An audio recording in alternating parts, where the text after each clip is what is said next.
Hey everyone, and welcome to the Fastlane Podcast. I'm your host, Game Over Tapes, and I'm here with a really special guest. Jake did it again. Hello. Yeah, well, so I wanted to start the podcast with a cool topic, you know? I discussed it briefly with Josh in the first episode of the podcast, but I want to get deeper into it.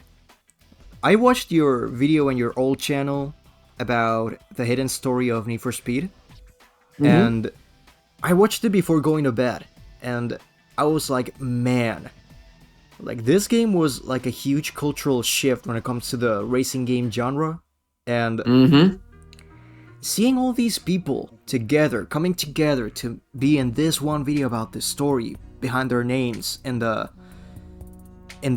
form of for naming the events in the game, you know? It's really beautiful to see, and the fact that it was such a tight community with a lot of people in it, it's really great and crazy, to be honest, and it made me tear up again. And Well, that's great to hear. yeah, and I wanted to talk about the Ghost era of Need for Speed. Oh, okay. Yeah, this is a topic I have quite a bit of expertise on. I'm down to talk about it. Yeah, so like Sounds good. I wanted to start off with saying that I love Need for Speed 2015. The thing is the handling. But like, if we look past that, the game is a diamond in the rough. You know, it's fantastic. It truly is. If Need for Speed 2015, I think if that game had better vehicle physics, then I think we'd be looking easily at a top 5 Need for Speed game.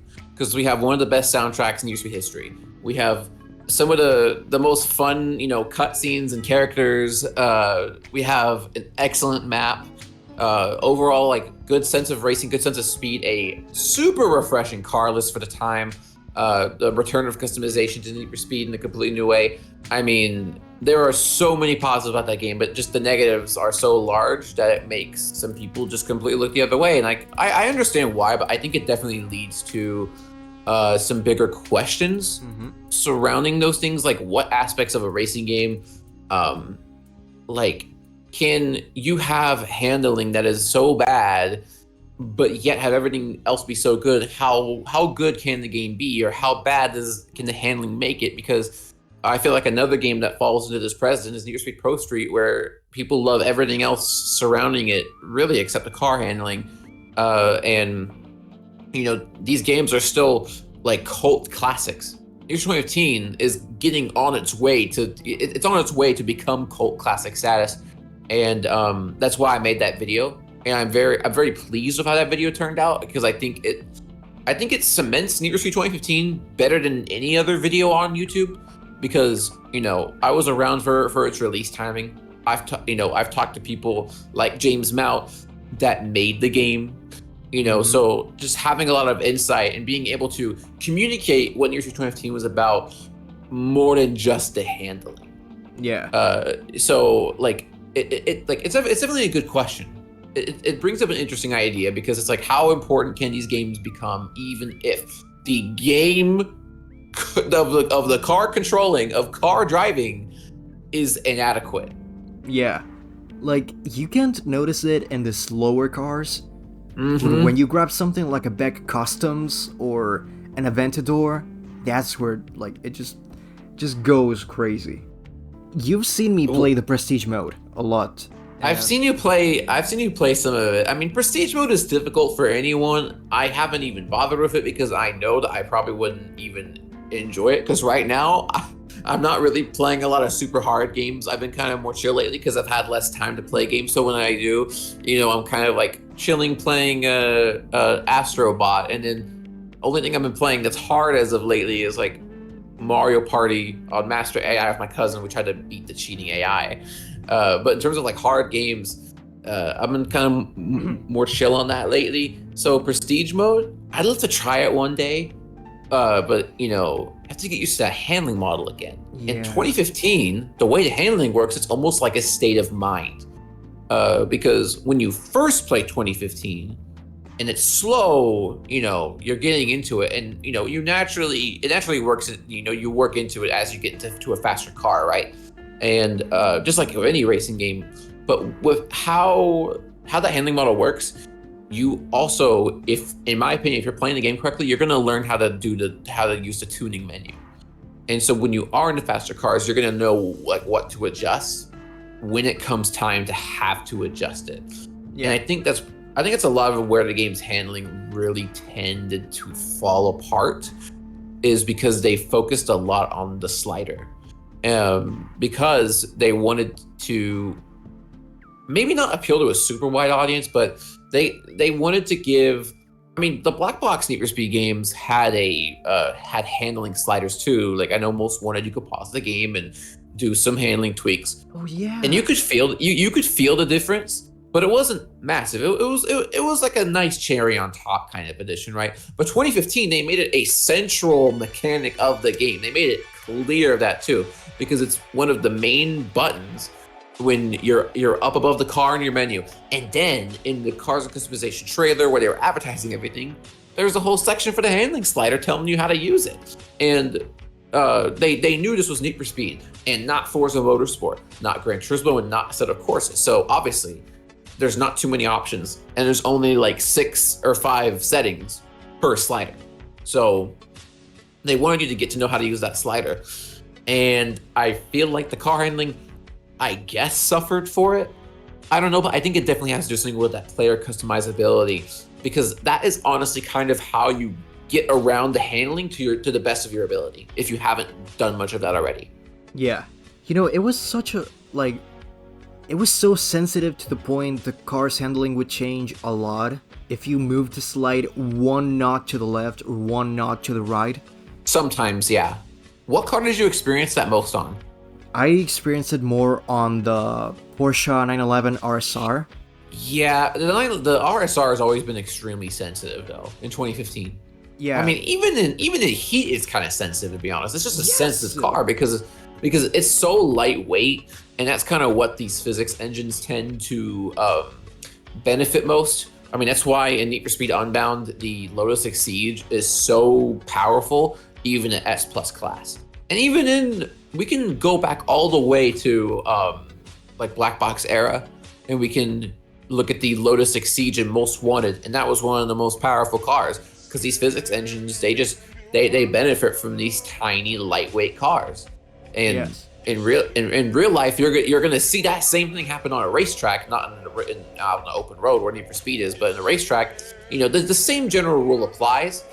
But the difference is in Need for Speed, when you upgrade a car, a lot of cars aren't, like in real life, aren't gonna be upgraded to the same point as it would be Need for Speed. So a Porsche 911 RSR, a real one, it would never get that fast in real life, I don't think. Yeah. I'd love for someone to prove me wrong. So, you know, we can't see the potential of screwing that car up enough like you could in Need for Speed, to where, like you said, you screw it up completely handling wise by turning the slider one notch, because the car's so fast, it's so damn sensitive at this point. But that really kind of leads to another problem in 2015 when it comes to handling, is there was a lot of weird part variations. If you've noticed, like there's like tire medium grip, tire low grip, tire mid drift, tire high drift, you know, and then there's like 3 different versions of each one of those per like elite or standard class part. Yeah, it was definitely weird and not always explained well, and I think that's part of what causes the problem too, is not just the tuning, but also those performance upgrades. Moving the handling aside, what lies beneath is an amazing game. Like, Absolutely. the aesthetic is unmatched. Like, you can't see that in any other games that came after that when it comes to Need for Speed. Oh yeah, heck no. I mean, I love Unbound, I love its effects, but there's been something lost in a lot of recent racing games, and it's not to say that you know, this is obviously a preferential thing, but when it comes to my preference, I feel like the cinematic look of a lot of racing games has been kind of lost. You know, when I think of a cinematic racing game, I think of Drive Club, I think of Need for Speed Rivals, I think of Need for Speed 2015. Before those games, I would have thought Need for Speed Hot Pursuit 2010, and even most of 2012 to an extent. And usually, how you characterize this this cinematic feel is through its color grading. through its effects, like how it does its motion blur, things like its lens effects, like the way it does lens blur, Yes. dirt on screen. Like Most in 2012 does a lot of that dirt on screen kind of Oh, I love stuff. that. Like that kind of stuff, I don't really see anymore, and I think the reason why is because a lot of people, I don't know, got sick of filters, got sick of like color grading. I never understood it, and a lot of games have gotten rid of it. And I think they look kind of blander. Like I still think Unbound is a great looking game, but it doesn't have the same sense of pizzazz. It doesn't have the same sense of style that 2015 does, and just that a lot of I've seen racing games just aren't doing it after that mid 2010s era. Yeah, it added a lot of, like, even though it's just a small change, as much as a tiny opaque filter on top of it, it makes a Oh lot. yeah, It makes a lot of change. Like, yeah. There was a lot of art direction going into that, and so when you just get rid of it for gameplay clarity purposes, I think you kind of miss some of the point. yeah, and I think what added more to the cinematic feel of 2015 was the cutscenes. And honestly, I don't get the people that say it's cringe. Dude, you gotta have a little bit of happiness in your life. Like, these are like a group of friends at night just having fun. You know, it's not a deep story, but it's an endearing one. It's charming. The true thing about that is that cringe can be good. There can Yeah. be a thing as good cringe, and 2015 is the prime example of good cringe. Mm-hmm. Because I think the story premise makes perfect sense. It's honestly the most realistic Need for Speed story that has ever existed. Think about it that way, because no one in real life is doing freaking heist missions to get a Koenigsegg Regera. Oh, we'll No get to one. that. We'll get to it. There's no Koenigsegg. There's no not Koenigsegg. There's no blacklist of street racers, because if there was a blacklist of street racers, I mean, like, good God, their cars are so recognizable. They would have fucking caught them already. Like these things are not able to be like done in reality. 2015 is, and that's why they took the direction it did. Like that's why I can appreciate that game so much, because the more I look at it, the more I think about despite this being an arcade racing game, they took the realistic angle of it, which is why in the hidden story of New Street 2015, in that video, I chose to kind of represent that part and like the realism aspect, and that's how it was able to take on car culture so well too. And I focused on that in my video instead of the handling, and because everyone talks about the handling in 2015, but no one talks about the much bigger cultural things that it did, except really for my video. I'm not saying no one has before, but in terms of like YouTube stuff, that what I've seen in general, community sentiment, like that's part of what fueled us to make the video. Because obviously we had such a big group behind it, including James Mount. And some people ask me, why didn't you ask James Mount about the handling? He didn't make the handling. He's a game designer. And a game designer is not a handling designer. So it wouldn't have even made any sense to ask him about the handling, because he designs things like progression, the game flow state. And I know he used that term in the video, but that is a game design term. So things like the progression, things like the events and races. So when it comes to setting up that feel of the game, he was a much better person to ask for that video than the handling designer would have been. And I'm really glad we got him on there, because I think people are, if you watch that video, a lot of people are able to appreciate that aspect of 2015 much more, because it not just go into the aspect of having customization, and then having real customization, and then having real people from the car community, and then having real people from the Need for Speed community on an influence level, and then real people from the Need for Speed community on a personal level from their names. And so I was able to pack that all in, and I hope people are just able to appreciate everything else about 2015 more after they watch that, other than the handling, and that's why we did it. Yeah, like I don't know, I don't remember his name. I think it was Tarek. Yeah, Tarek. Oh my God, his part was amazing. Man, it's a small thing, but it lasts a lifetime. It's something so small can make such a huge change. It made it so much community based. And going back to the story, I don't know if I'm misremembering, but there are no like enemies. No. It's more like a fraternal story, and at most is challengers, what you would call them, like Eddie or That's stuff like that. yeah. Yeah, well when it comes well Eddie was not part of the main story. That was a separate thing. But I know. I mean, you played it all at once because you played it after all that came out, so you kind of got the whole package at once. But you know, Yeah, I played it first without it, so we have a bit of a different context there. yeah, Um, but yeah, well, that's another thing. How they made it more grounded in reality is because real street racing doesn't have, at least to my knowledge, epic rivals betting tons of money on each other. Usually, it's just people acting stupid, and that's exactly what they do in 2015. That's why they did it, and that's why it's so smart. You know? yeah, and I like that they embrace the most social aspect with the little tweets when you finish the race or in the middle of the loading screens giving you hints. Again, again, a perfect snapshot into car culture and honestly even internet culture of the time.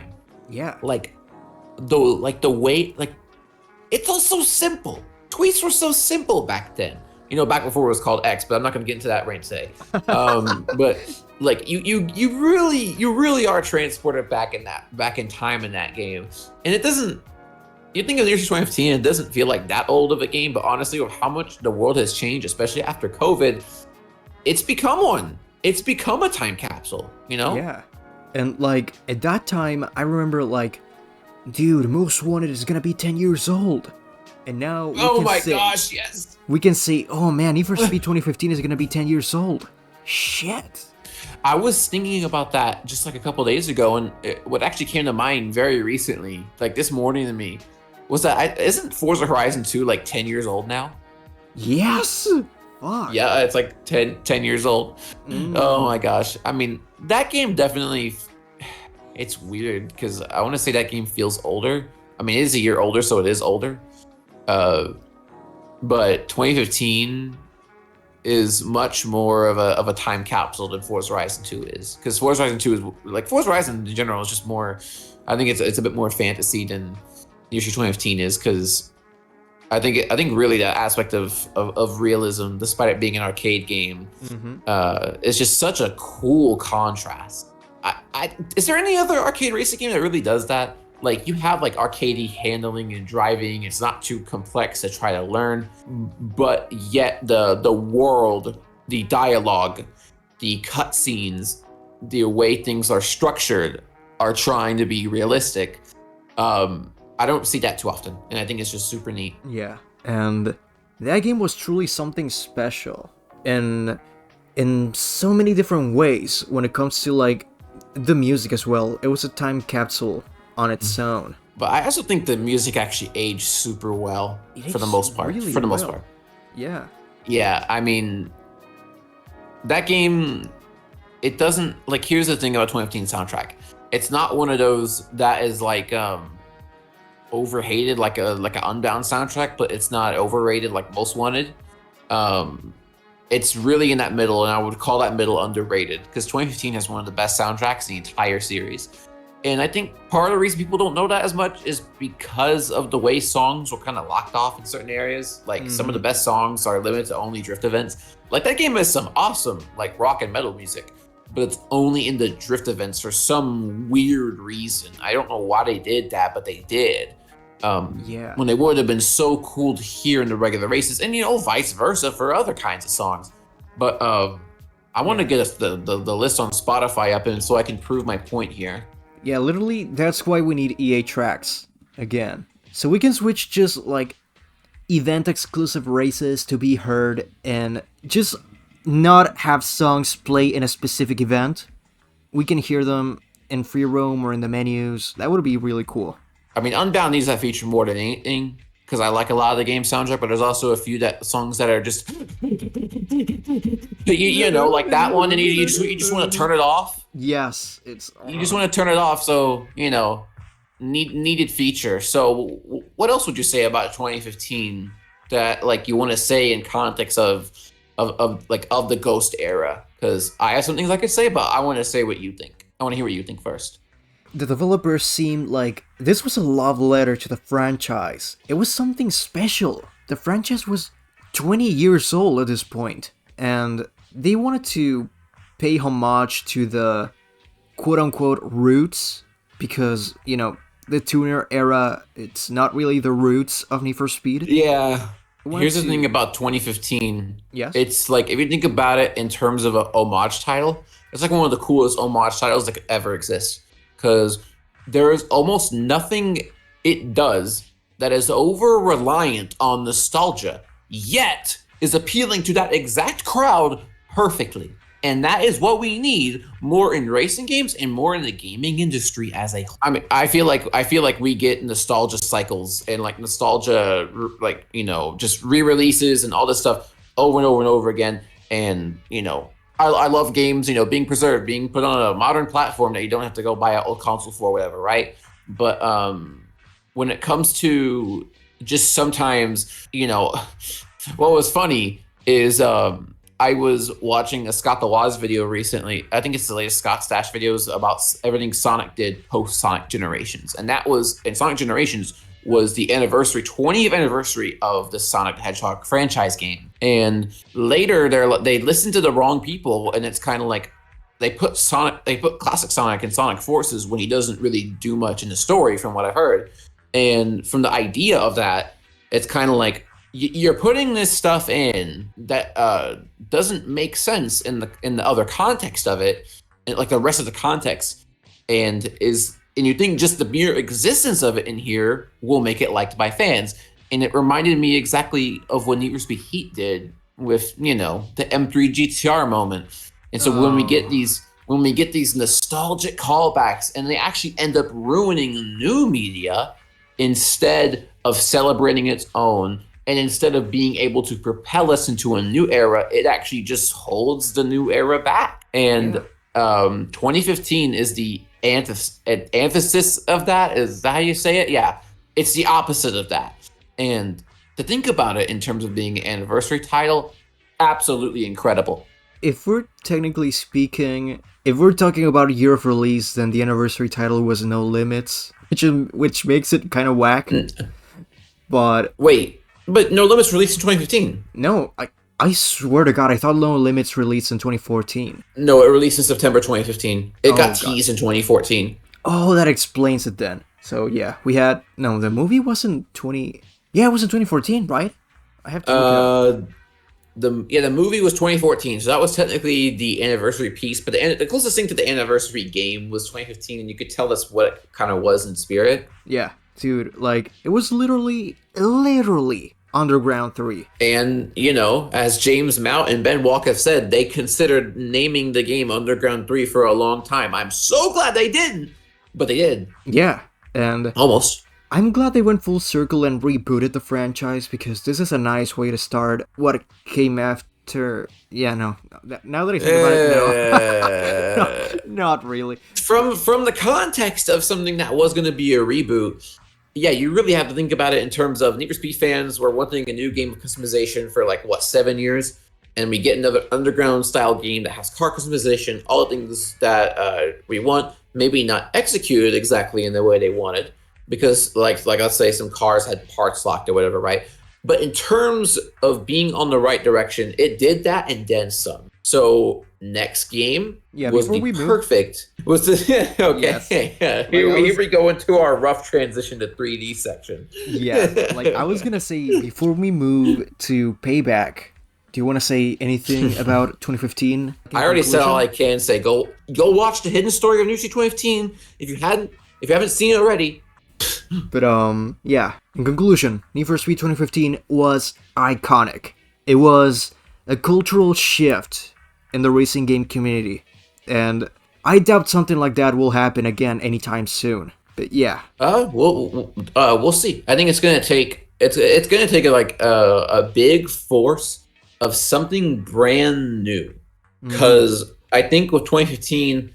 A lot of the community sentiment around Need for Speed was a new Underground game, and that's what was being commanded for years and years. And I don't think that really exists with Need for Speed. It's just to make the current formula better is what people are really wanting. Yeah.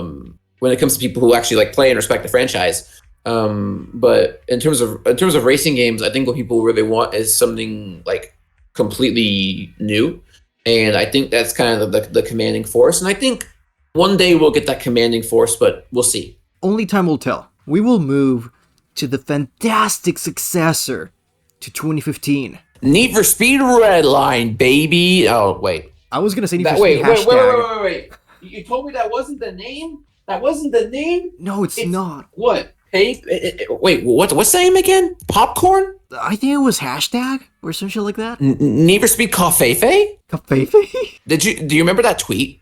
Need for Speed actually like tweeted like the payback logo and then put like Need for Speed Covfefe and like the payback font and like color and everything after Trump tweeted Covfefe in 2017. I have a glimpse of remembering that. Holy shit. Yeah, that was a very real thing, but that's a great way to introduce the next era of Ghost. What do we say about this game? I got two perspectives on it. Okay. Who wants to go first? Lay it on me. All right, I'll introduce perspective one. So perspective one is my personal perspective that I fucking hated this game and everything it stood for years. But then I realized how much I hated this game made me go into a game design degree, and now I'm getting close to graduating college. And without Need for Speed Payback, I wouldn't be here right now. So I don't really hate this game anymore. Yeah, honestly, congrats to that. Like, thank you, Payback. Thank you, Payback, for doing this. Thank you. The second perspective from a Need for Speed fan that was prepping for this game to come out in 2017 and being like, it's gonna be like 2015. But better. And like, honestly, it was even more for me because like I wasn't having a very good time that year, and so like I look forward to Need for Speed though. Like Need for Speed still got me hyped in the midst of everything that was still happening in my life that wasn't very good that year. And the Need for Speed comes out and it's just the most disappointing thing ever. And you know, that was even more for me, but I think it was echoed throughout the entirety of the Need for Speed fan base. Mm-hmm. Because you promise this, you wait for this thing for years, underground.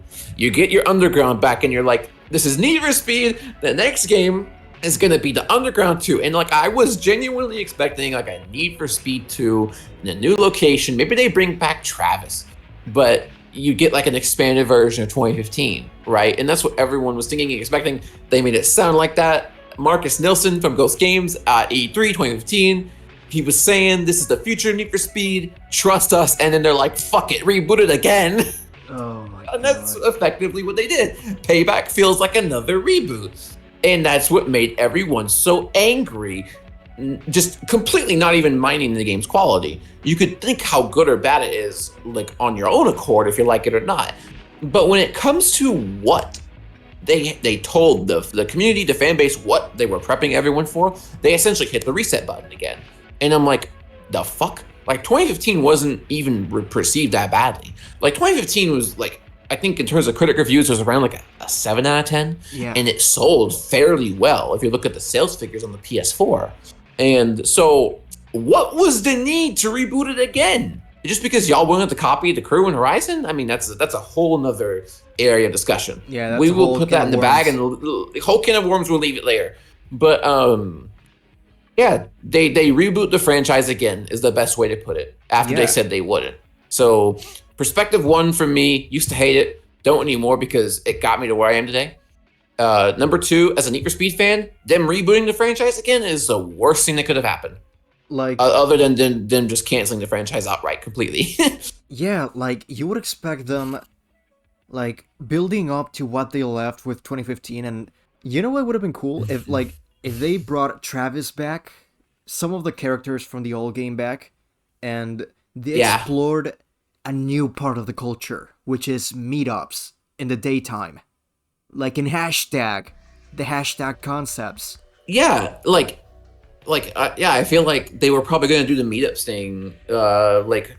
Think about it in like Unbound in terms of the gameplay presence, Pro Street in terms of the aesthetic and visuals, and then tied together with the format of 2015.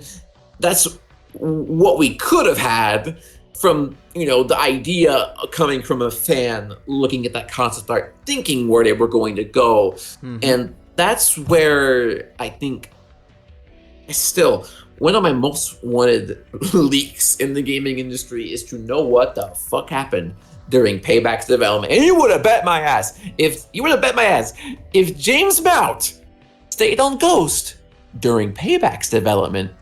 Oh my god, I would have interrogated the crap out of him during that video interview. That would have been really cool to see. That would have been cool to see, but I mean, even he was able to like joke about it and stuff like that, because it's like, oh yeah, 2015 was our new direction for the franchise. Clearly that did not last. Like, and we all were able to joke about it. Like, he's very aware of it, even if he wasn't working at them afterward. And I'm like, I wish, like, to me, like, I want an interview with that, like, so bad. That and like someone at Criterion who was working during at 2011. When the most wanted switcheroo happened, you know, when it went from 2012 to most wanted to the most wanted 2012, just like how Payback went from hashtag and what the ideal could have been to whatever the hell we got. Like the games where you get a 180 shift in direction completely are the most interesting ones to analyze, and are sometimes some of the just wackiest games in general. Yeah, like, I wonder what happened, because didn't they switch directors in Payback? That is our belief, because Craig Sullivan, yes, that Craig, who, you know, is part of the Craig It Up, and, you know, he was a big member of the Burnout team. He was the director for Burnout Paradise, to my belief. But he was also the director for Need for Speed Rivals and Need for Speed 2015. And then he left the team after Need for Speed 2015. He went over to Amazon, and from what we know, he left in 2016. So a lot of Payback, when it comes to its ideal, was already conceptualized, put into place. This was during, you know, what we think is a pre-production era. Mm-hmm. From when we know what he left, when he left, William Ho came in, who was a creative director on Mod Nation Racers and Need for Speed Hot Pursuit 2. He came in to direct the rest of Payback.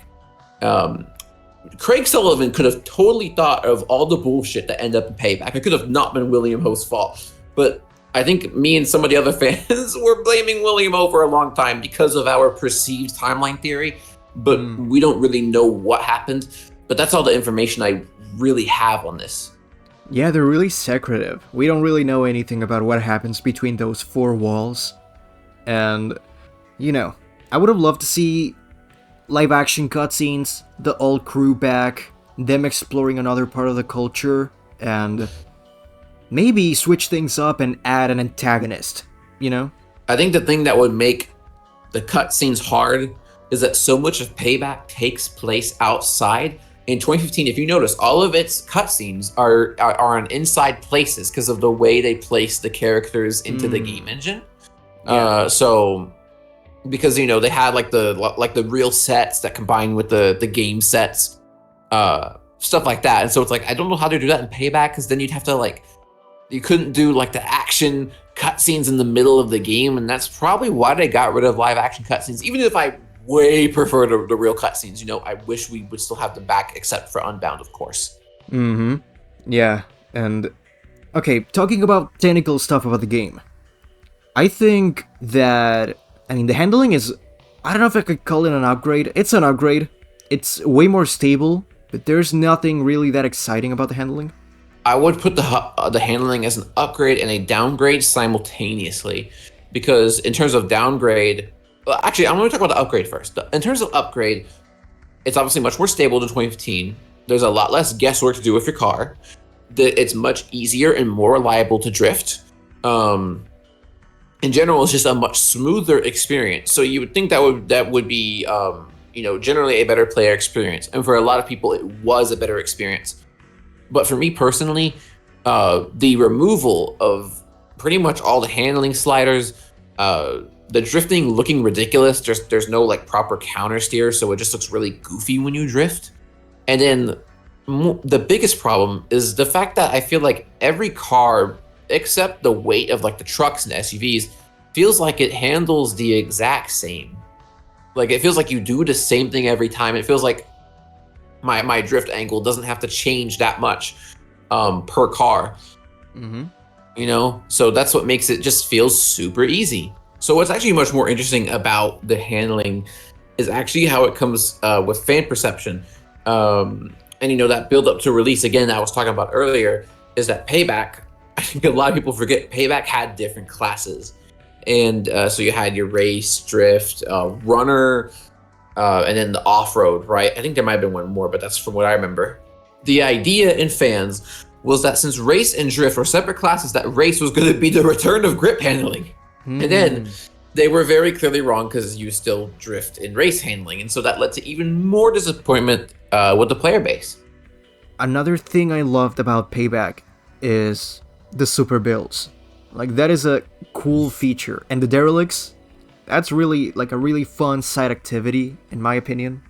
I think there were definitely some strengths to the derelicts, especially like the super builds that you got at the end of it. I feel like conceptually that has a lot of potential, but it was kind of weird how in some ways you couldn't recreate some of the super builds you would want. Like if you couldn't recreate Max Belair, for example, on the cover art, and you just get to those weird limitations. And that's where I'm kind of like, dang, this is what I was so excited to drive, and now I can't drive it?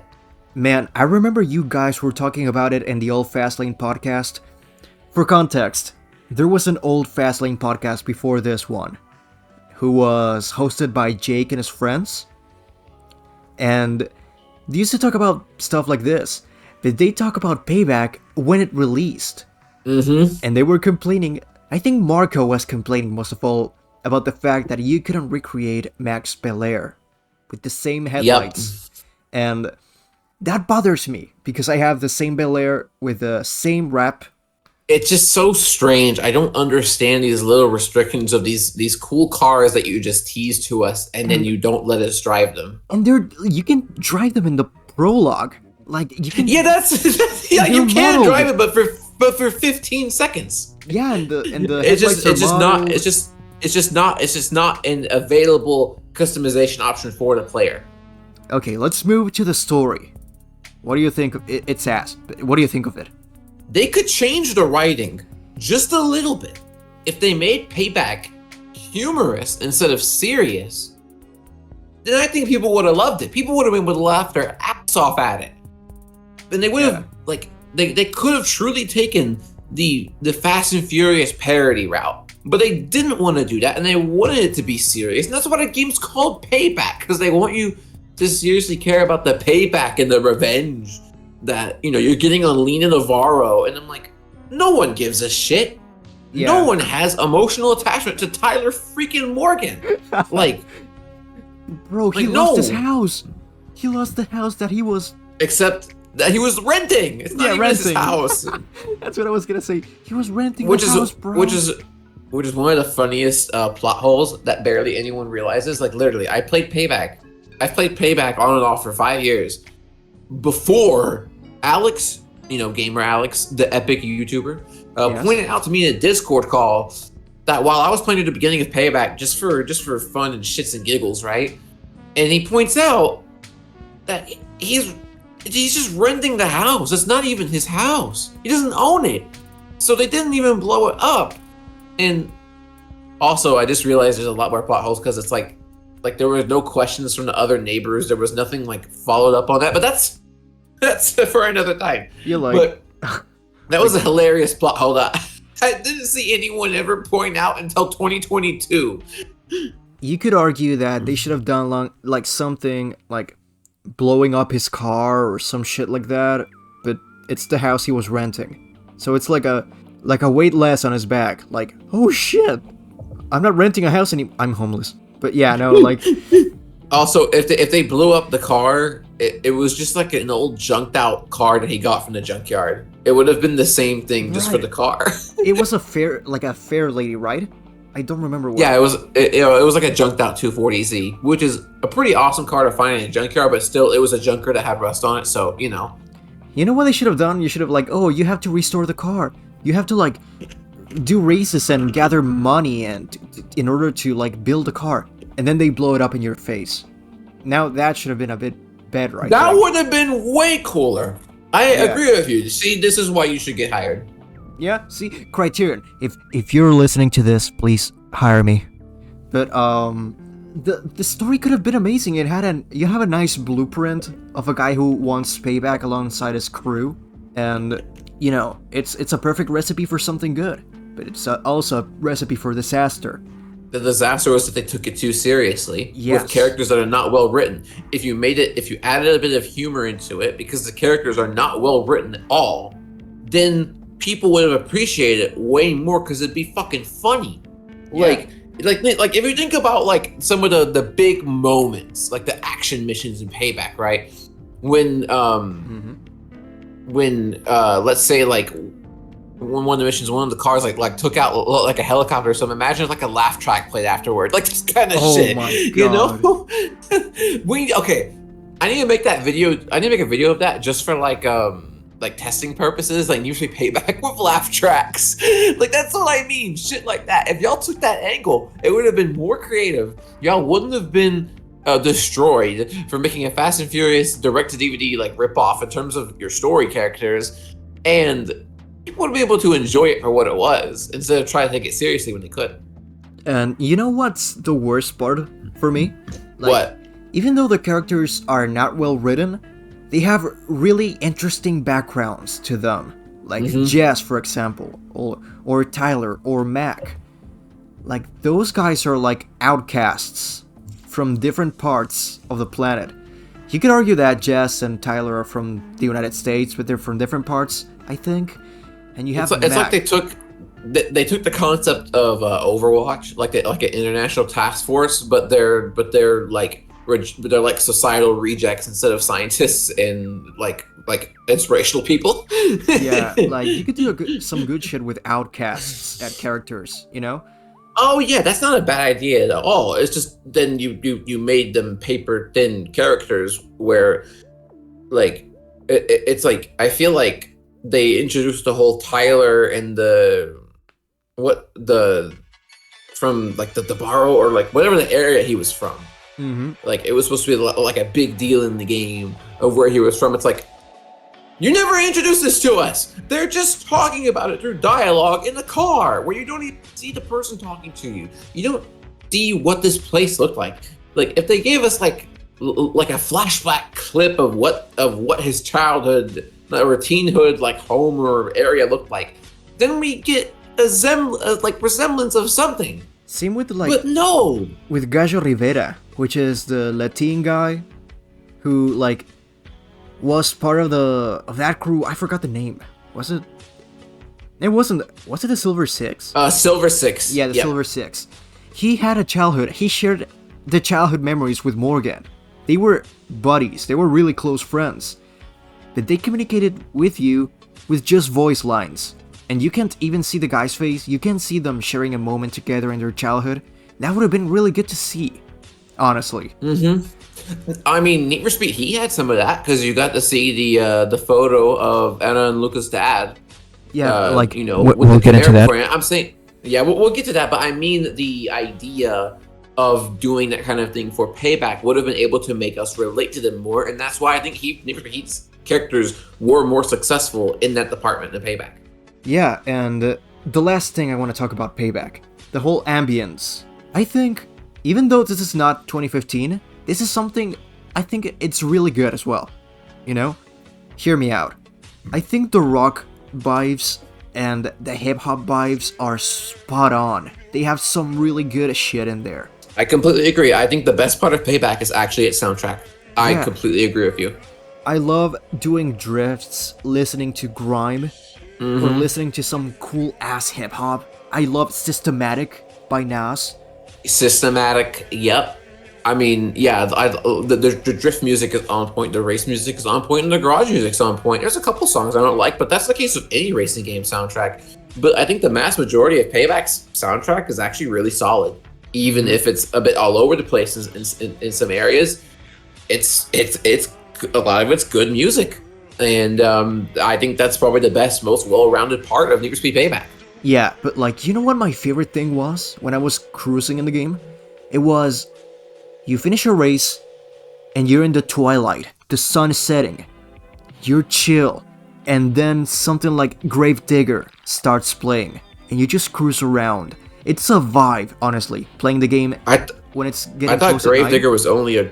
I thought Gravedigger was only a garage song, but okay. Yeah, it's free roam as well. Or listening to Kerala by Bonobo Yes. when it's like when the sun is setting and it's close to night and you're just roaming around doing fuck all. I love that. I put both of those songs on like my like daily rotation playlist recently. They're so good. They're so good. And like you would think that they had something more cooler in mind when they were picking the songs. Like I know, because the soundtrack is. Don't hate me for saying soundtrack's actually based. Yeah. You know, like they actually have a lot of really well done picks. Like even on the rock side, not even just the hip hop side. Like the Nothing But Thieves and the Amazons. Yeah, the Amazon song. Like it's good shit. And then the other, there's one of the rock songs I really like too. Silver Heat, 10 Tons or whatever the name is. Yes. Oh. That's such a good vibe, and it fits the game so well. Yeah, like Queens of the Stone Age, Royal Blood. There's a lot of good shit On point.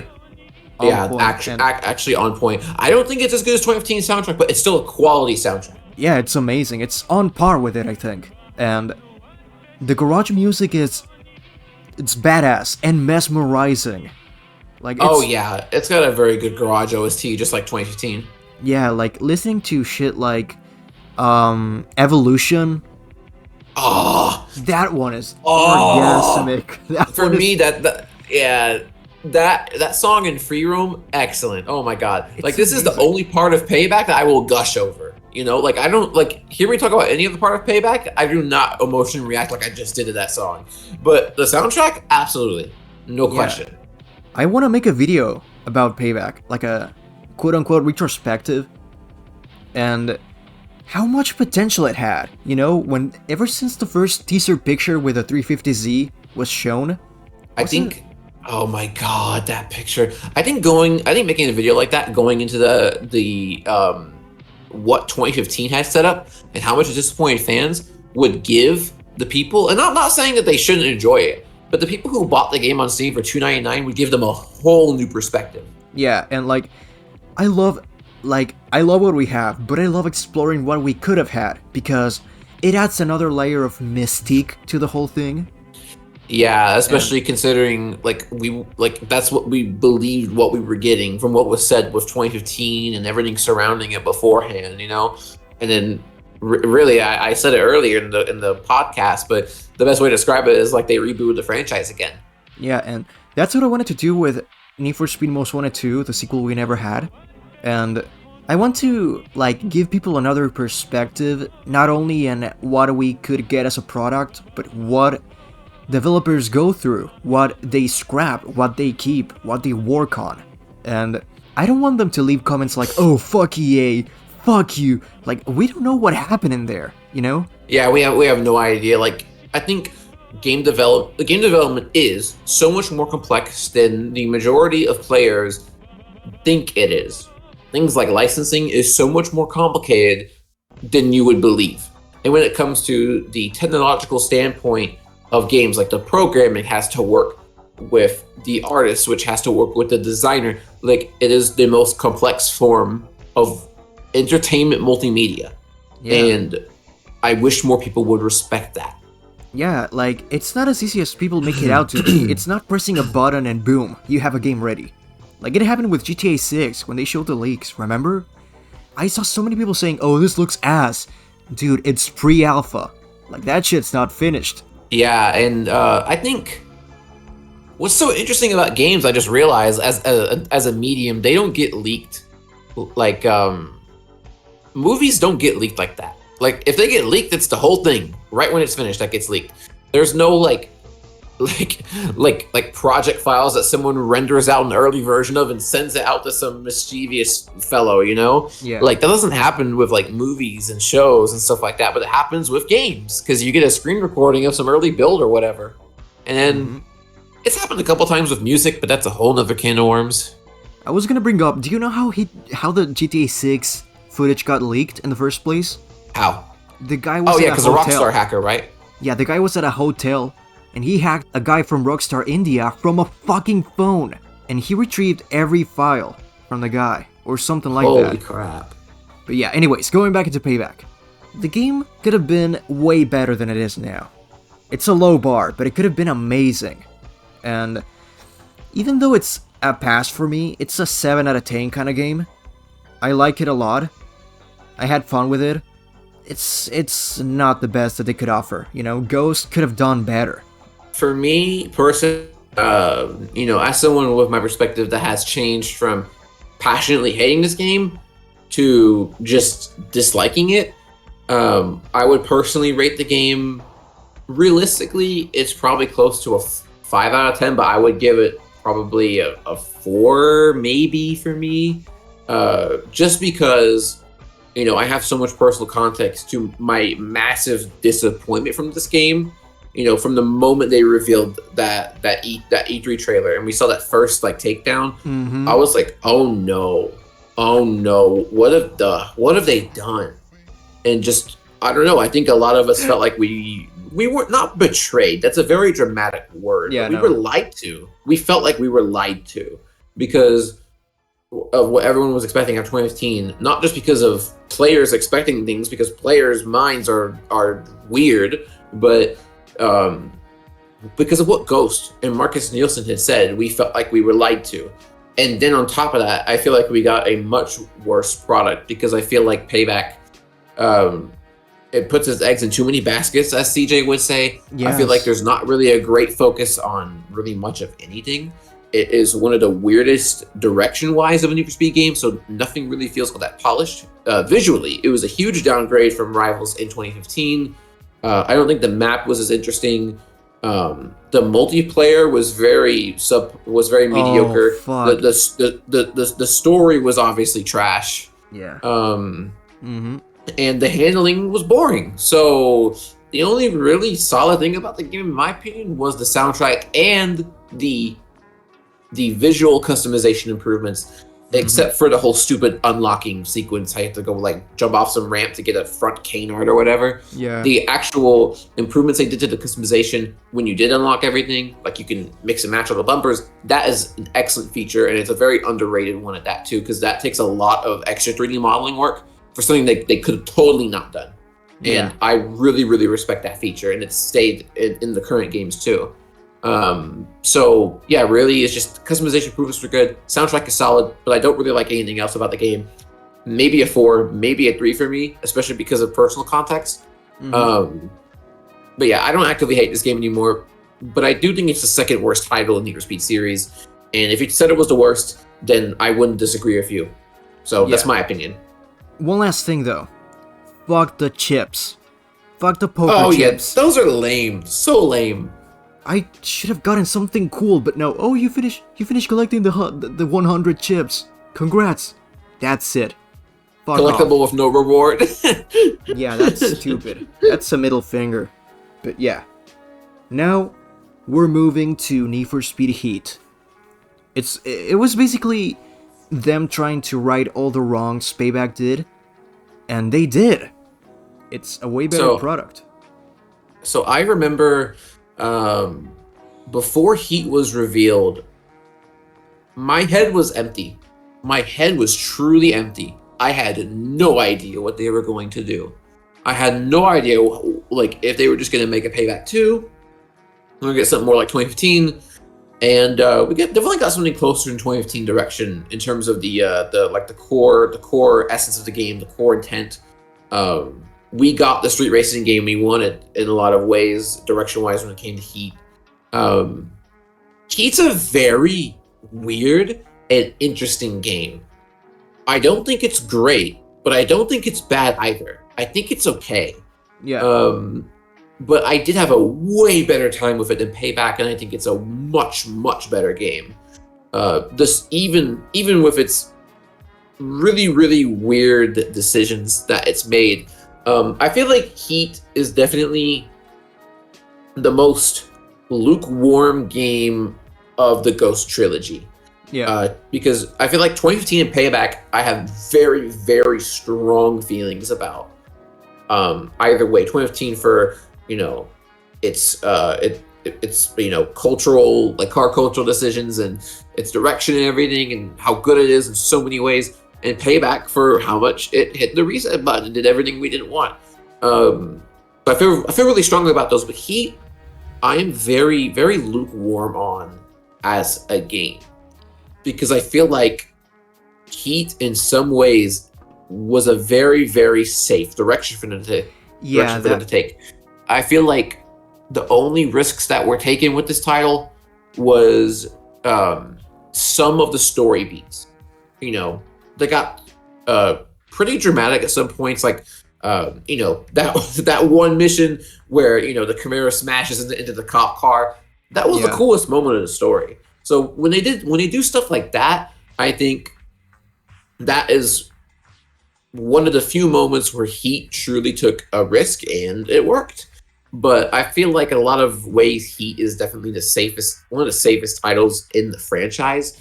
And I think they kind of needed it after Payback because they didn't, excuse me for saying this, they didn't want any heat on them. Because after Payback just changed everything up, they knew they needed to soften people up, and Heat did exactly that. Yeah. It's a weird game for me as well because I remember hating it when I played it at first. Yeah, you were like part of this like weird subgroup I've seen of people that liked Payback and didn't like Heat, but I assume your opinion's changed now? Yeah, that game is fantastic, honestly. Heat, I love it a lot. And cool. I think the map is weird. Like, I love Miami a lot.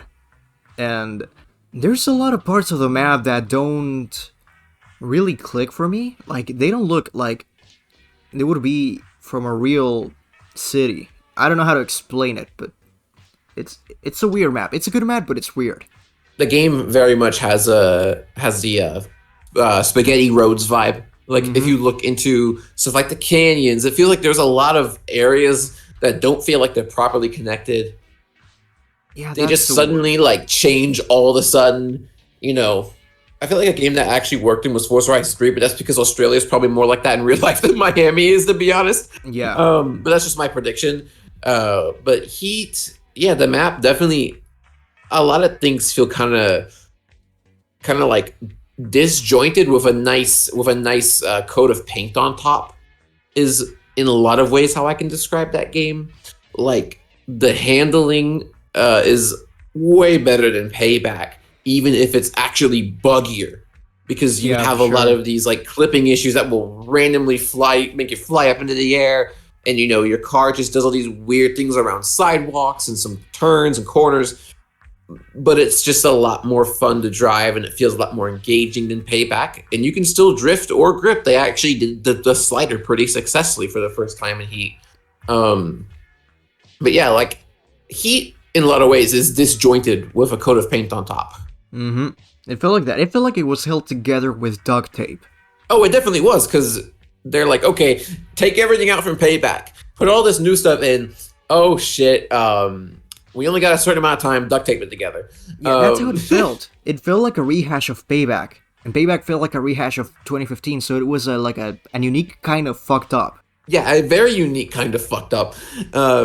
Because I feel like Heat, in terms of the UI, the general feel of everything, you can tell that a lot more of its framework was taken from Payback. Like the menus feel a lot more like Payback. The story feels more like Payback. The cutscenes feel more like Payback.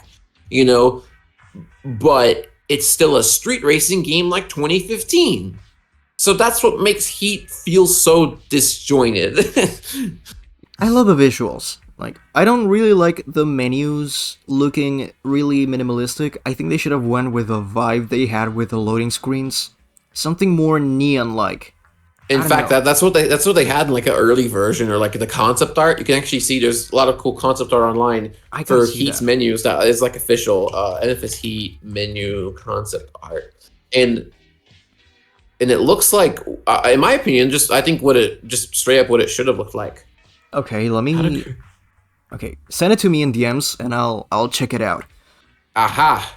Found it? You found it? I found it. I found it. Yep. Send it to me. I'm gonna save the images right here, just in case. Here it is. What? That's amazing. That's exactly what I want. Exactly. It just looks like that's how it should have looked. Like, yes, they should embrace the neon Miami aesthetic, because the final menus don't reflect that at all. Yeah, I feel like if you had this menu plus the Unite mod graphics, then Heat visually would have been fine. I wouldn't have complained about it, but Heat was still very much lacking visually, in my opinion, just like a Payback. But definitely, it was definitely better. Yeah. And you know what pisses me off the most? What? The story. The story was leading up to something great. It was huge. It seemed like a huge reveal and the climax point of the game. But they cut it off right there and then. It was a huge fucking cockblock. Ugh. It's truly the worst case of nostalgia ruining a new game, in my opinion, that I've ever seen. Oh man, if we're talking about nostalgia baiting, we didn't even bring that up with Payback. Oh god, I forgot how much Payback did it. Yes. Oh my god, because Payback actually did it more than Heat, but the one moment Heat did it was worse than any of those combined. Because Payback had like the Wolf from TFK is calling, and then like the Jack from the Run being in the final race, but the final race apparently being bigger than the run, despite it being way shorter and not across the cut. Like the fuck, like it truly felt like a Need for Speed fan fiction race. Bro. That last race in Payback. Bro, I was talking about it in the chat when Craptastic Jack was streaming the ending of Payback. Wolf TFK is a follower of Natalia Nova. You know, like Wolf TFK canonically is a follower of Natalia Nova on a Twitch equivalent in the Need for Speed universe. Yeah, truly fan fiction levels of writing there. That shit makes me feel like Need for Speed needs a Sonic Mania moment. Like, if you have some talented fans, bring them in for the writing department. At least for the management of the game lore, because no one that cares about Need for Speed that isn't just learning about it from a business standpoint is gonna write that shit. I'm so sorry. That's so bad. But like, you would think that they would like make it better in Heat, but no, Cross is dead. It's worse. Cross is dead. Here, have a memorial bridge to confirm he's fucking dead. Was that in Heat or Payback? The memorial bridge? That was in Heat. The memorial bridge was in Heat. Yeah. And then you had the memorial bridge. You had the ending. You had Joe's going back to Ventura Bay. That truly felt like the retcon of Payback in the very beginning. Like, they wanted to make sure this was after 2015. This is not after Payback. Oh my Please god. don't worry. Please don't worry. I think it should have made more of an impact if the final car, instead of being the M3 GTR popping out of the container, it should have been the Polestar. The Polestar would have been fine. Yeah. Like, it's what everyone expected and wanted. And then you just did the M3 GTR when you could have just made it a separate race, like how you got the Eddie Skyline from Rex or whatever. And like, the story had Lucas, which is a fucking fantastic character. Like Lucio from Overwatch, represent. Like, he had a tragic background. He had a really tragic background. And also, like, what was the name of the big baddie in the game? Are you talking like Agent Mercer? Okay, I thought you were saying like something horny for a second. No, the way you worded that. Oh, there are Latina bodies in there. Not gonna lie. But anyways, I'm talking about the big baddie, the big villain, Agent Mercer. He was really good. Like, he was menacing, but also Shaw. Like, he was unstable. He seemed fucking nuts. Yeah, Shaw's the GOAT. Shaw is truly the mentally deranged successor to Cross that we all needed. Torres would have made for such a good and compelling villain. Like, oh, I'm a goody two-shoes cop who wants to be, like, I don't want to be corrupt. And then ends up being more corrupt than Agent Mercer. Like, yeah, like, that's where they were going. Clearly, by that last cutscene, you can just tell the vibe of it was clearly going that way, and then the story ends. It was a huge cockblock. It was terrible. The story was gonna be amazing. It was building up to something huge. It was really good. Except the following missions. Heat's story and Linked feels like if Payback ended when you thought Rav died. Oh my god, would you imagine? And then they just say in the credits, no, he didn't die. And that's basically how they did Heat. I love how I didn't even mention Anna, because you could not have her. Here we go. Look, hear me out. I don't like her character. She's annoying. And you're supposed to like be, oh, like she's misunderstood. She just wants to raise, but no, she's irresponsible. She's ridiculous, and the fact that Lucas forgave her says a lot about his character at the end, because she went and destroyed that card that he spent so long restoring, Yeah. from their dad. Yeah, and it has a huge emotional value, and she just doesn't care. She's irresponsible, she is impulsive, If and you think about that in real life, think about you restoring your late dad's like prized possession car, and then your younger sibling goes in street races and crashes it. I would just Oh my like, god. I would just like be like, dude, not Wow. cool. Don't let that happen again. And then just let him go. No, but seriously, I would just beat them up to a pulp. Like, you motherfucker. You don't know how much value that car had. Not only money, but emotional value. It's, it's insane. It's insane. And something similar happens in Unbound. Like, oh, you betrayed us, you stole all of our cars, and even though you gave them back, I forgive you. I would not forgive Yeah. her. I would not The, forgive the Jazz. whole forgiveness arc thing that both Heat and Unbound did. I'm like, do these games have the same writer? Because they have some of the same problems. Yeah. Even though Unbound isn't Ghost Era, so we're gonna leave that for another Yeah, time. it's Criterion Era, but we can talk about it in another podcast, maybe another day. Who knows? Yeah, maybe another day. But yeah, Heat. So what do we think of like the rest of like the gameplay and progression and like the rest of the game, other than story, visuals, lead up to release? Even it felt really short. Well, yeah, it is the shortest Need for Speed game. You can speedrun it faster than Need for Speed the Run. That's funny. Like, the run is like 4 to 5 hours if you play it taking your time. He'd had a weird progression where you could like do side missions from side guys, then switch to night and then do missions from other guys, and like, I finished the story, and then I forgot, holy shit, Deck had a mission for me.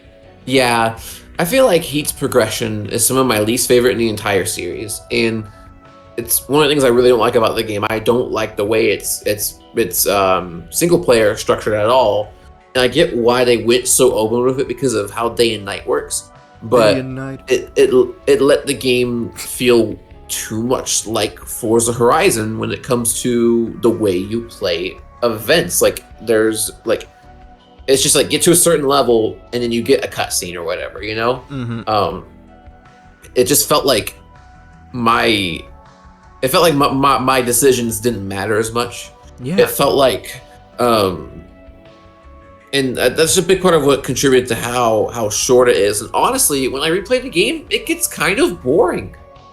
I can see that. It just gets boring because there's no structure to it, and I'm just like, okay, it gives me room to experiment, but Heat's entire post game is just to experiment. It's just like, okay, build the cars you want and just screw around, right? But then when I'm replaying the story, that's essentially what you're already doing in the story, so it doesn't feel like I'm playing through a proper experience again because the story sucks.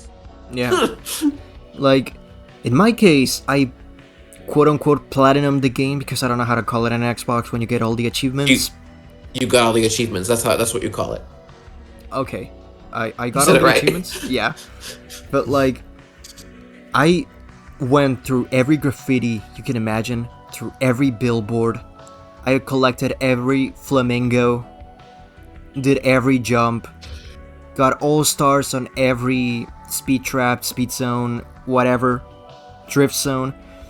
And honestly, it was alright, just because I was listening to a podcast in the background, but To me, I feel like that's a loss for any game when you have to put a podcast on the background. I understand that it's for grinding, but then you need to make your grinding more entertaining. yeah, That's a whole other topic for another day, but some people will know what I mean by that.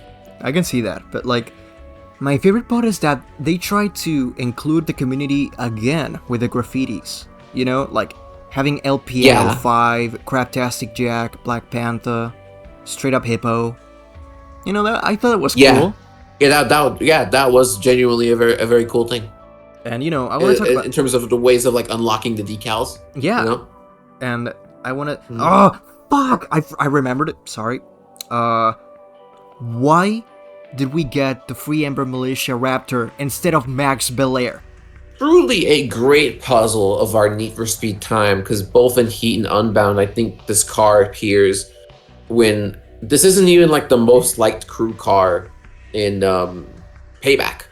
Yeah, but So my only idea that they might be that doesn't make any sense. I can't think of any reasonable idea of why they keep bringing this car back that no one cares no. about. Even the crew cars, like, imagine, like, you would choose the Belair from Mac over any of the other two cars because Tyler's Skyline is just plain boring. It's a red It's Skyline boring. with a black hood, with a carbon fiber hood. Then Yeah, it feels like one of the it feels like a rap in like the popular rap section of yeah, like a like car the newest in a game. like the newest made rap in a Need for Speed game, like just a guy, just red color, black hood. That's it. And that's our hero car. Hey, it perfectly describes how dry his character is too. And the other car, Jess, it's a blue M5. It's a stock M5. It's a stock M5. You could. The early design they had for Jess's M5 was way cooler. I forgot about that design. It was like red and brown and white and black, with a bit of yellow. It was more colorful, and it looked way cooler. I mean, you could say that she had to use the blue one because of like incognito events and all that. Yeah, this doesn't make any sense regarding her role in the game. But yeah, it's more recognizable than a stock one for sure. Yeah, I think choosing the Free Ember Militia Raptor instead of Max Belair was really a bad choice. It's one of those truly just random puzzling game dev decisions that you just have no idea why it happened. Even as someone who I try to really think through every decision, and really most decisions in a game I can make sense of. That is one of the few I can't. Yeah. I can't. It's so strange. But I want to go to the last point of NFS Heat, which is the music. Oh no! I want to hear your thoughts first. We're ending on a weird note. There's some good music at night. There's a few good garage songs, but overall, I think Heat has the weakest soundtrack in the entire Need for Speed series. That's my opinion. Okay, I'm gonna go on a fucking not vent. Let's go. It's not a vent nor a rant. It's more of a ramble, Okay. But as a Latino myself, I thought the soundtrack in daytime was perfect. Like, there's some good, fun tracks in the daytime. My favorite song in there has to be the Toron Moa song. Maximize all the pleasure. Na na na na na na na. That one's really good. I really like that one and Fading. That one, Fading. Yes. Lita, or whatever it's called. That was good. And then the Burna Boy song. Those are the 4 good songs of daytime. The rest of it's kind of trash, Hold on. in my opinion. Lita. Is that the song that says like, street lights, remind me of the sweet life, sweet life? Yeah, that one. That one is my favorite.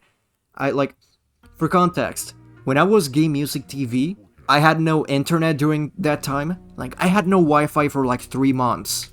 Oh, wow. When Need for Speed Heat came out, I had no internet. So, I had to walk to a free Wi-Fi spot on a park, and I had to download the songs, and then I would edit the songs on my phone to upload them to my channel. Wow, the dedication was real back then. Yeah, and I remember listening to the soundtrack when I was going on a trip to Buenos Aires, which is the hugest city in Argentina, with my whole high school group. And I remember listening to those songs on the bus with my friends, and I listen to them now and I tear up thinking of those times. It's a beautiful sense of nostalgia, even though I never played the game. That's fascinating. Yeah, it's a good daytime soundtrack. The daytime soundtrack is fantastic. It has some good shit in there. And the garage as well. Like, Viaje en Dub, which is the more reggae dub sounding song with the woman singing. Yeah, that one. I know what you're talking about. That one is a standout. Yeah, and two Man's instrumental first tracks. inhibition, baby. Yeah, my two favorites in that album, and that game have to be the two instrumental songs. One that is called Pro by Alvaro Diaz, Yes. So good. and then the other one, which is called Reload by Eve. I don't know if you've heard that one. I know the name, but I don't remember how it sounds. Yeah, the menu songs were cool. I thought it was a huge downgrade from Payback in 2015, but they were still good. Yeah, I agree. But now, going to the nighttime soundtrack, holy shit, it's ass. Oh wow, so our opinions swapped. Yeah, it's ass. Like, I don't like... I think the nighttime one is actually pretty adequate, but I think daytime is complete garbage. What songs at night do you think are trash? That is exactly what I want to know directly. Rock and Roll by Nudes. Rock and Roll is the worst song in Need for Speed history. I actually agree with you. Yeah, there were a couple more ones that I just straight up You know skipped. what? You know what I don't fucking get? Is the fact that Money by Rico Nasty was memed on so much by the community, even to this day. And that song is not even a quarter as bad as Rock and Roll. There were a couple of songs that I just straight up skipped, but I don't remember the names exactly. I have to listen to them again. I think one of them was the Machine Gun Kelly song, El Diablo. That one's not bad, but I understand why someone wouldn't like MGK, because, you know, it's MGK. Yeah, like, maybe it's that song, maybe it's another. Maybe El Diablo was good and I forgot the name, but like, the name of the actual song I'm hating. But like, I was such in a hater mindset that I went to the Nudes channel. That sounds weird, but the Nudes band channel. And I just like, all the other songs I listened to them, they were fine. But I went to Rock and Roll and I disliked it, and then left. Like, yeah, I'm a hater. I'm a certified hater of that song. Not the band, but the song. I think if we had the track list, the early track list, instead of this one, it would have been a bomb-ass soundtrack. It would have been gas. Wasn't there like hundreds of songs in that leak or something? It was some like giant list, so it was clearly just a test bed. Like, we can like thank Grand Theft Auto for that. Shout out to Grand Theft Auto. Still, but it doesn't feel like a polished selection to me. I think it's amazing. Imagine just like driving at night, pumping This Is America or Sicko Mode. Could you imagine that shit? I can imagine Sicko Mode. I can't imagine This Is America. I don't think that would fit in Heat. Sicko Mode, I think, is that's fitting enough because Heat, with its daytime soundtrack, went for the kind of I don't give a fuck like trap music. Yeah. And so if you find other songs like that with those kind of melodies, any of that fits in Heat's night soundtrack. I've tried so many times to do a like redo soundtrack on with Heat on Spotify before because you can't mod the game yet. I've been waiting for the day that the soundtrack becomes moddable because it needs it bad. Yeah. But I've always found it interesting how you can exactly nail the vibe of that night for your own soundtrack. What they were getting kids. with songs. Hey kids. Oh, don't remind me what would have been the greatest song in Need for Speed Payback. Yeah, for context, Run the Jewels. Hey Kids might have been in Payback, even in Heat. Did it? Or was it another song? That was a Payback thing. So kind of like each Need for Speed and the Ghost. I'll get to that last. Is the whole promises thing. Yeah. That's a very interesting phenomenon. But yeah, Payback in the initial track listing, one of the tracks was "Hey Kids" by Run the Jewels, and I remember listening to the soundtrack like before Payback came out, and I really liked that song. And I'm like, I can't wait to hear this in game. And then they took it off the list, and it wasn't in the game. And like, what? I'm glad y'all introduced me to more RTJ songs from there because it wasn't actually in the game. It was just in the early list, and they're like, nope, it's not there. Cut it out. And like, you can add any RTJ game. Shit. You can add any RTJ song. I want to play a Run the Jewels game. That'd be fucking sick. That'd be dope. But like, you can add any RTJ song in a Need for Speed game, and it would fit. You know? They'd have that one scene I think it's from like Breaking Bad, or is it from some other show where like the white guy and like the big black guy are standing on like a ton of money, and then people say like, oh, it's Run the Jewels. Like if they had like a scene like that in a Run the Jewels game. literally, it's literally both. Like it was Huel and I forgot the name of the other guy, but yeah. Anyways, where were we? Yeah, Heat's Night soundtrack, rock and roll, the trap vibe of the soundtrack. Yes. Yeah, I love how they split the vibes. It was such a cool concept for Heat. Like, even in the cover, where, like, the Polestar and the Corvette facing each other, and the environment is dark in one half and clear in the other. It's such a nice thing that I've noticed years after I saw the cover. And I think they did amazingly with switching from day and night on the fly when you enter your garage. And, you know, I think they applied that concept really well as well with Have you ever seen the beta nighttime switch? No, I haven't. Oh, it looks so much better. It looks so cool. I have to send it to me. I gotta see that. It looks more like the deluxe cover art. Ooh, dude, like, I hope we reach one day in our lifetime, like, preferably in the next generation of consoles, where we reach the full potential to achieve amazing art styles within games, menus, and all that shit. Anyways, we might have to end the podcast because we're nearing 2 hours. This is the longest podcast yet. Hey, the Ghost era is one heck of an era that's really interesting to talk about. It's amazing. That's the title it's gonna get, the Ghost era. That's what I was thinking too. But yeah, in conclusion, Ghost, as controversial of a topic as it might be, they were doing their best, honestly. And even though their games were all over the place, it's still cool to play them every once in a while. It's a super interesting bumpy ride to go back on when it comes to retrospective, and it's especially better to talk about now because I feel like I'm much more satisfied with where the Need for Speed series is now when we get stuff like Unbound and the Kaisen updates. I'm very happy with what I'm playing with Need for Speed now. So, you know, I'm not looking at Need for Speed from like, damn, we really need to get back up here, because I feel like we've improved so much with Unbound and its updates. So I'm able to look back on this era from in a retrospective angle and appreciate it in that way, you know? Yeah, like, in my point of view, I consider Unbound to be the best Need for Speed game I've ever played, ever. It's in my top 5 for sure. Yeah, it checks all the boxes of what a good Need for Speed game is. It's really fun, it's like, it gives you freedom when it comes to customization, it has a good map, the cops are fun. The music is a hit and a miss. You know, there's some really good shit out there in the soundtrack, but there are some really bad picks. Unbound's definitely an extreme example on both sides. But I this, you know, we were not talking about Criterion era in here, so I think we can leave it where we've gone. But I really enjoyed being on the podcast, so it's been a long time since I've ever talked on one of these. It's an honor having you no here. problem. I'm glad I could do it. Yeah, for sure. Thank you for watching until the end, or having us as some sort of background noise, and we'll see you guys in the next episode.